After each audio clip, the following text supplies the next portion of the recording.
வணக்கம்டா மச்சான் மச்சீஸ். நான் தான் உங்க கேபி அமீர். நம்ம மலேசியா கேல இருக்கிறோம். மலேசியா பத்தி நீங்க தெரிஞ்சுக்கணும்னா 3,49,00,000 மக்கள் இங்க இருக்காங்க. இதுல 20 லட்சம் பேர் குடியுரிமை இல்லாதவங்க, வெளிநாட்டுல இருந்து வேலைக்கு வந்தவங்க. போன வருஷத்தை கம்பேர் பண்ணும்போது 1.9% மக்கள் இன்க்ரீஸ் ஆயிருக்கிறாங்க. உலக மக்கள் தொகையில மலேசியா 43வது இடத்தை பிடிக்குது. நம்ம இருக்கிறது சிட்டி கோலாலம்பூர். நம்ம கேஎல் சிட்டியோட பாப்புலேஷன் 88 லட்சம். அதாவது மலேசியாலே அதிகமா மக்கள் தொகை இருக்கிற சிட்டி கோலாலம்பூர். அதே மாதிரி மலேசியாலே கம்மி மக்கள் தொகை இருக்கிற சிட்டி பென்டிங். 48,000 மக்கள் இங்க இருக்கிறாங்க. பூமிபுத்ரா மக்கள் 70.4, சைனீஸ் 22.4, இந்தியர்கள் 6.5 தான் இருக்கிறாங்க. இந்தியர்கள் 2019 6.9% இருந்திருக்காங்க. ஆனா இப்போ 4% குறைஞ்சிட்டாங்க.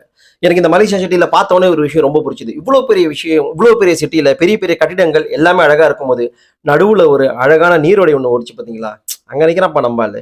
தொடர்ந்து இந்த மாதிரி மலேசியா அப்டேட்ஸ் இன்னும் நிறைய வந்துட்டு இருக்கு. Follow meet up boys and girls. அது மாதிரி டாடா பபாய். உங்க கேபிஒய் அமீர்.